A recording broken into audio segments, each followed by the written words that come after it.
Welcome to Mary Lakshmi Reddy Institute of Technology and Management. We are in lecture series of signals and systems. In Unit 3, signal transmission through linear systems. We are in lecture 6. We will be discussing in this lecture about Pala-Wiener criterion and relation between bandwidth and rise time. So this is very important relation between bandwidth and rise time.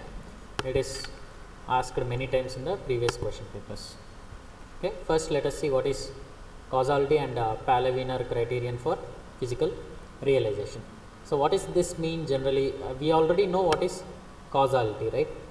So a system is said to be causal if it does not produce an output before the input is applied. Okay, that is causal. That means it depends on only present and past inputs but not on the future inputs. That is causal. And for an LTI system to be causal, condition to be satisfied is its impulse response must be 0 for t less than 0. Okay.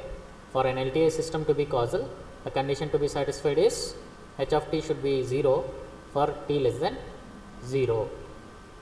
And physical realizability implies that it is physically realizable or physically possible, okay, to construct that system in real time. Okay, we are able to construct or design such kind of system physically in real time. So such kind of thing is called as physically realizable. Okay, a physically realizable system cannot have a response before the input is applied. Yes or no? So in real time, before you apply the input, can you get the output? No, it is not possible. So this is known as causality condition.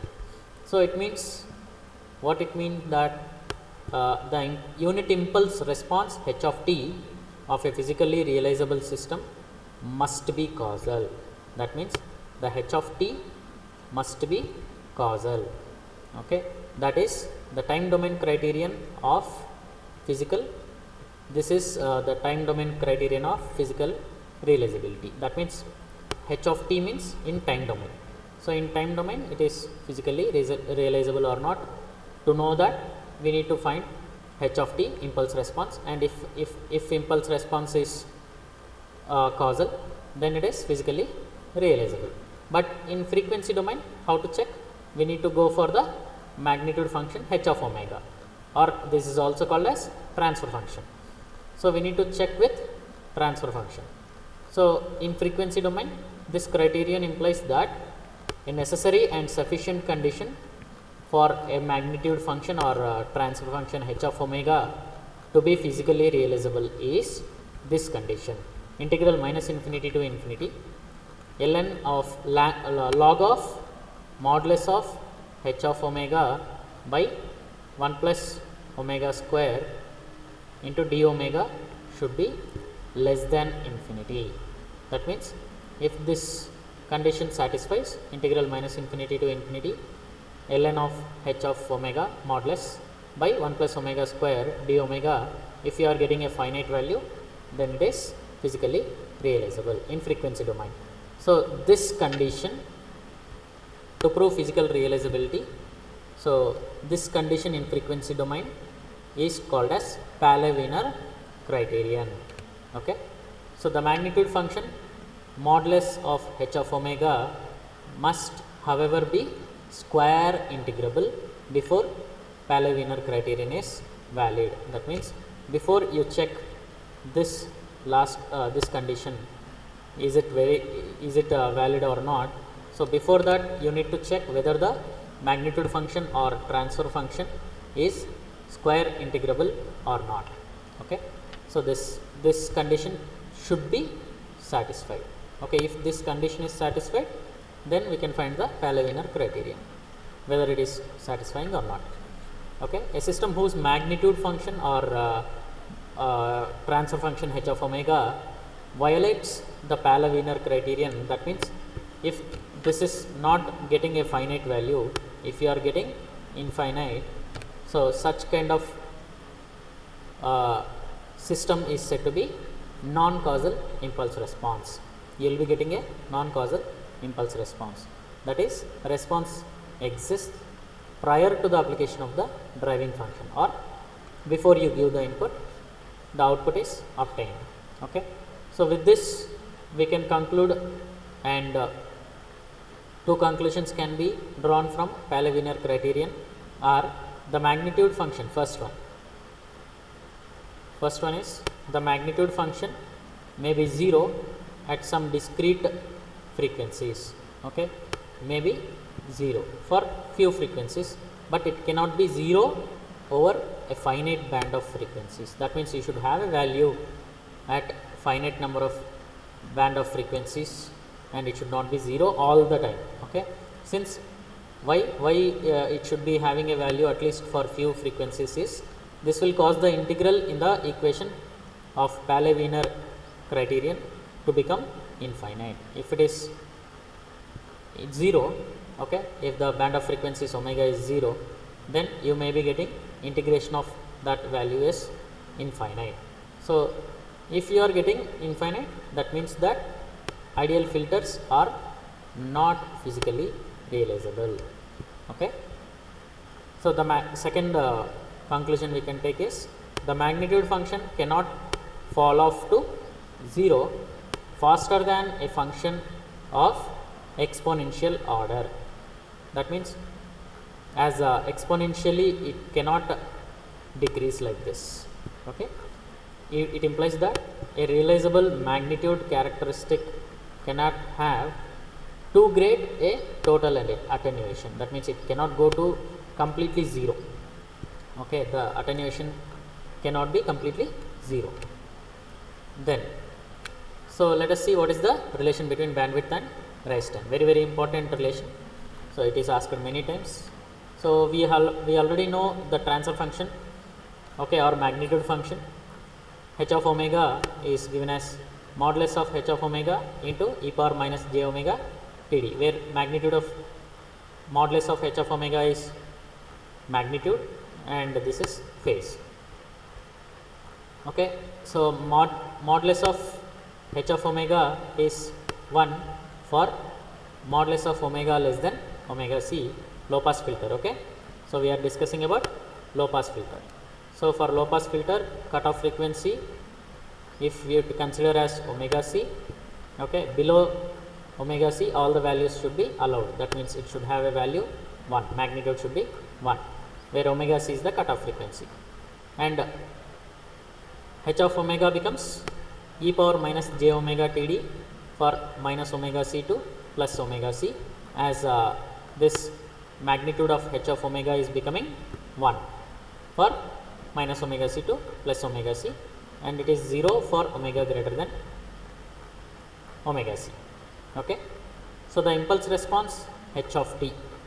Okay, if you want h of t of the low pass filter, you can obtain it by using inverse Fourier transform of the transfer function h of omega. So what is h of omega we have now? It is e power minus j omega td. If you do inverse Fourier transform of e power minus j omega td, okay, you will be getting using the formula 1 by 2 pi integral minus infinity to infinity x of omega e power j omega t d omega, but the limits here are not minus infinity to infinity.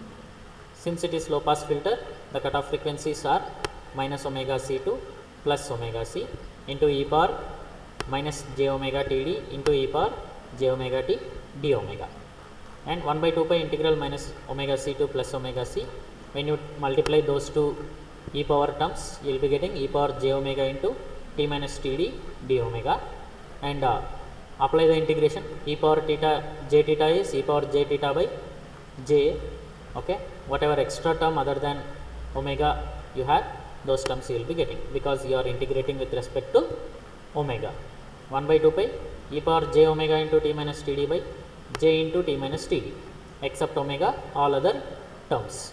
Now substitute omega equals to omega c and minus omega c, upper limit and minus lower limit.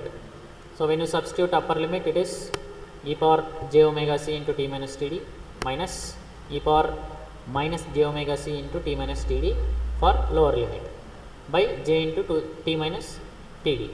So take this t minus td outside and send this 2 to to the inside. So what it is looking like now? E power j theta minus e power minus j theta by 2j, that is sin theta, where theta is omega c into t minus td. So you can write it as sin omega c into t minus td by pi into t minus td. Okay. So sin omega c into t minus td, if you can write this term as sin omega c into t minus td by omega c into t minus td like this. Okay, you can write this as sin theta by theta is nothing but sinc theta. Okay, so to obtain that, what is the term which we don't have is omega c. Okay, so numerator is sin omega c into t minus td. We have t minus td, but we don't have omega c.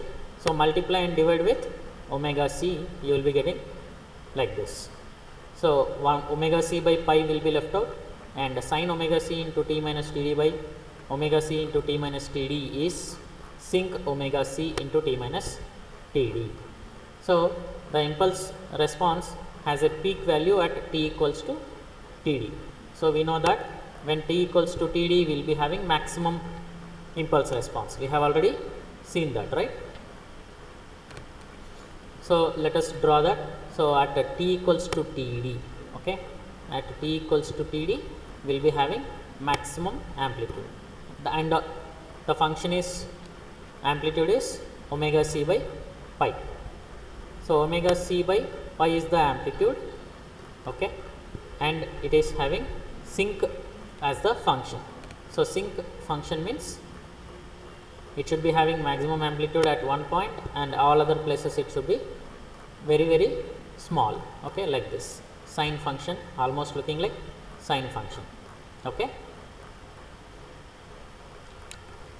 next, so this distance, okay, the maximum band where you will be having area, maximum energy is 2 pi by omega c. So 2 pi by frequency. So what is cutoff frequency? Omega c. Okay, 2 pi by omega c is the area which you will be having maximum energy. Okay, so what is the maximum amplitude? Omega c by pi. So that is what we have seen. And step response. So if you want step response, what you need to do? If you have impulse response, h of t, and if you need step response, s of t or y of t, you can say. You can also denote this as s of t, which is h of t convolution u of t. If you do convolution of u of t with impulse response, then you impulse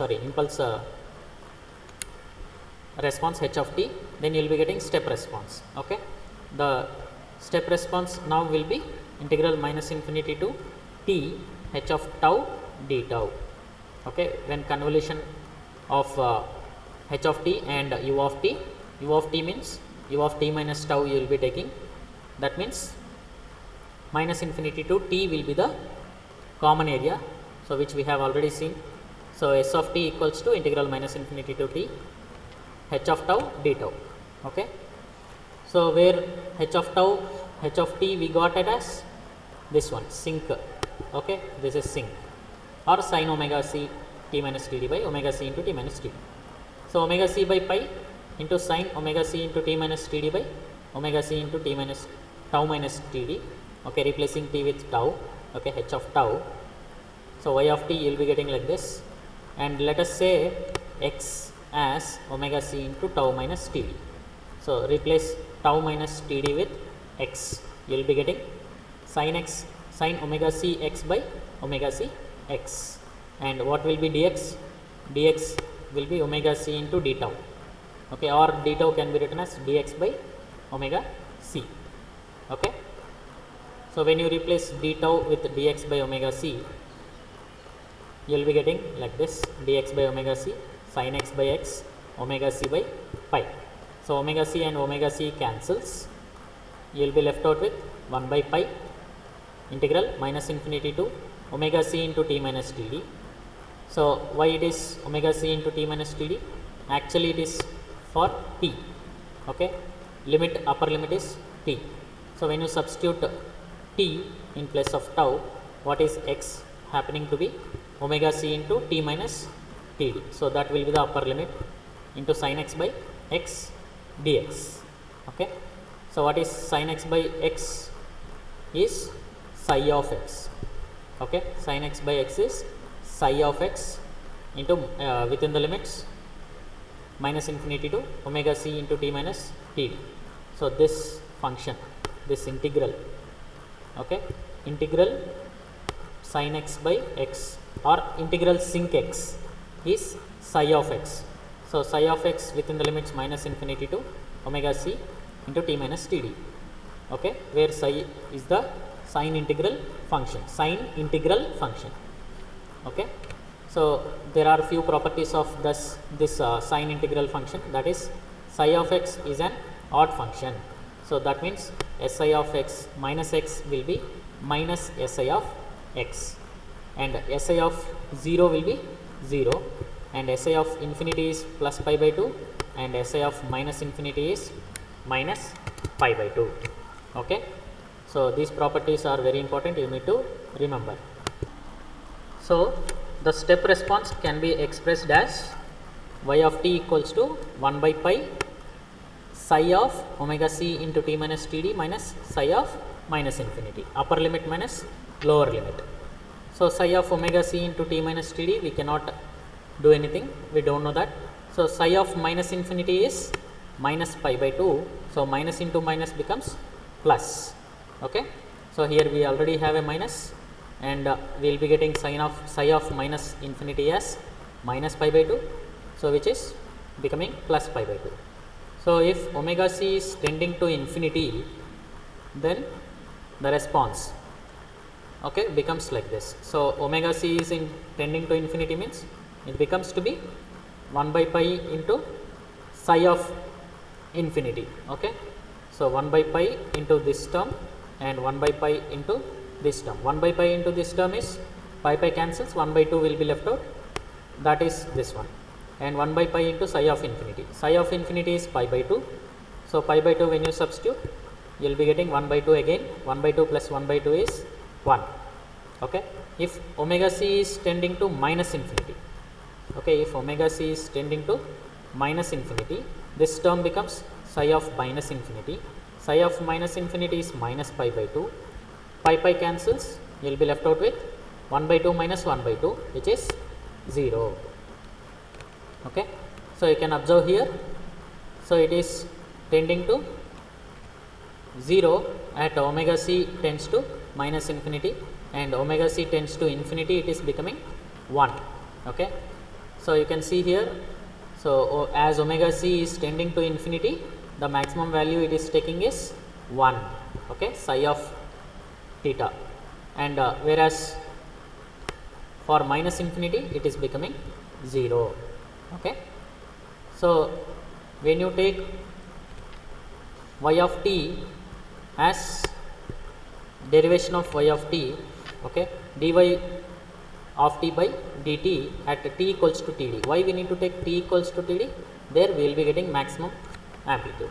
Okay. So it becomes the rise time. So that is nothing but the rise time, and 1 by tr, it is nothing but 1 by rise time or 1 by tr, maximum value. Okay. That is nothing but omega c by pi, derivation of y of t is this half term will be gone, half term will be eliminated, and psi of function will be left out. So sine of omega c into t minus td by omega c into t minus td at t equals to td, omega c by pi, omega c by pi into sine omega c into t minus td by omega c into t minus td at t equals to td. So when you substitute, what happens? Sine of this is nothing but sinc of t equals to td means this becomes 0. Sinc 0 is 1. Okay, maximum value 1. So you will be getting omega c by pi. Okay, the tr is nothing but, so 1 by tr is omega c by pi, tr is pi by omega c. That means this is nothing but bandwidth. Okay, and this is rise time. whereas pi is a constant. So what we can say from this, cutoff frequency omega c equals to cutoff frequency for a low pass filter, cutoff frequency is nothing but bandwidth. Okay, so you can replace omega c cutoff frequency as bandwidth. So if you take bandwidth to the LHS, it becomes multiplication to the rise time. So finally we can say that bandwidth into rise time will be equals to constant. So this is the relation we need to prove for relation between bandwidth and rise time. Very important relation. So go through this. Okay, if any questions, you can contact me through mail kvskumar29@mlridm.ac.in. Thank you.